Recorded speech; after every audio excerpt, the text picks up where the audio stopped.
आज मैं आप लोगों को ऊतक यानी टिश्यू के बारे में बताने वाले हूँ। तो यह टिश्यू क्या होती है, कितने प्रकार के होते हैं, तो आइए हम समझते हैं कि टिश्यू क्या होती है। तो टिश्यू यानी ऊतक किसी जीव के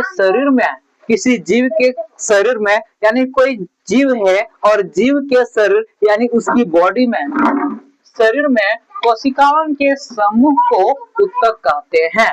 यानी कोई जीव है और उस जीव में कोशिकाओं की समूह का मतलब होता है जैसे ये एक चीज है, कोई एक चीज है तो एक चीज रहने से वहां पर वो समूह नहीं बन सकती है। समूह बनने के लिए आपको अधिक से अधिक दो या फिर दो से अधिक चीजों की आवश्यकता होती है, चाहे वह किसी भी चीज की समूह हो। किसी भी चीज की समूह को बनाने के लिए आपको दो या दो से अधिक चीजों की आवश्यकता होती है। जैसे यहाँ पर किसी जीव के शरीर में कोशिकाओं के समूह को ऊतक कहते हैं, यानी कोशिकाओं के समूह। तो यहाँ पर मेरा एक तो कोशिका यानी सेल है, तो यहाँ पर एक को सेल रहने से ये समूह तो नहीं बन सकती है।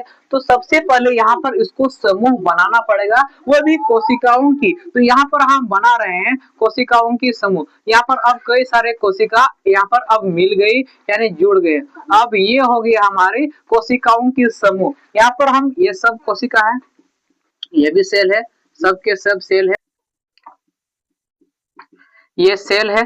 अब देखिए यहाँ पर तो एक कोशिका नहीं है, यहाँ पर तो कोई सारी कोशिका है, 1 2 3 4 5 6 7 8 9 10, यानी यहाँ पर टोटल देखा जाए तो 10 कोशिका है, ठीक है ना। अब ये होगी एक समूह, ये हो गई एक समूह। तो इसी समूह को हम लोग ऊतक कहते हैं। उसके बाद जिनकी उत्पत्ति यानी ये जो कोशिका है, इसमें इस कोशिका और इस कोशिका की उत्पत्ति का मतलब होता है बनावट, यानी इन दोनों एक जैसा ही बना हुआ चाहिए, इन दोनों की गुण एक जैसा ही होना चाहिए, उसको बोलते हैं उत्पत्ति। जिनकी उत्पत्ति एक समान हो यानी उसकी बनावट और वो जिस जगह से बना हो वो ये सब एक ही जगह से बना हुआ यानी उत्पन्न होनी चाहिए, समान हो तथा वे एक विशेष कार्य करती है, यानी ये एक विशेष कार्य करती है। यानी ये वाला कोशिका जो काम करते हैं, इसमें जो गुण पाए जाते हैं वो गुण इसमें भी होनी चाहिए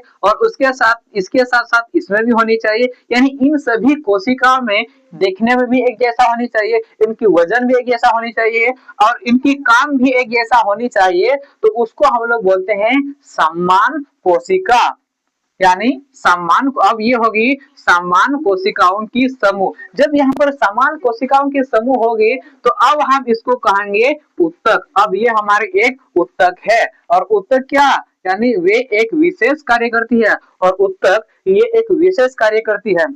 उसके बाद हम आगे समझेंगे कि ये जो ऊतक होती है, ऊतक की खोज किसने की थी। तो ऊतक की खोज जेवियर बिचेट ने, ऊतक की खोज सर्वप्रथम ऊतक की खोज जेवियर बिचेट ने 1801 ईस्वी में की थी। यानी ऊतक की खोज जेवियर बिचेट ने 1801 ईस्वी में की थी। और ये जेवियर बिचेट कौन थे? जेवियर बिचेट फ्रांसीसी शारीरिक विज्ञानी थे।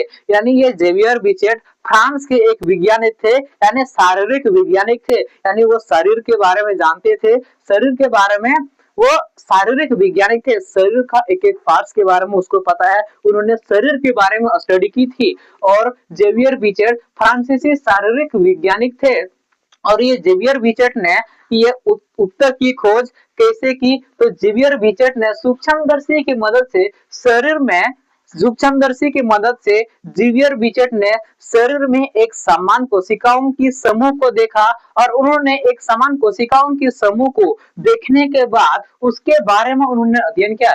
यानी जेवियर बिचेट ने सूक्ष्मदर्शी की मदद से शरीर में समान कोशिकाओं की एक समूह को देखा। यानी जेवियर बिचेट ने इस प्रकार, यहाँ पर देखिए एक प्रकार की कोशिकाओं की समूह है, तो जेवियर बिचेट ने शरीर में इस प्रकार यानी कई सारा एक ही प्रकार की कोशिकाओं की एक समूह को देखा और देखने के बाद सूक्ष्मदर्शी की मदद से उन्होंने देखा और देखने के बाद उन्होंने उसके बारे में अध्ययन किया और उसके बाद अध्ययन किया और अध्ययन करने के बाद पता चला कि ये जो कोशिकाएं हैं, ये जो कोशिकाओं की समूह है, ये कोशिकाओं की समूह एक विशेष कार्य का प्रदर्शन करती है।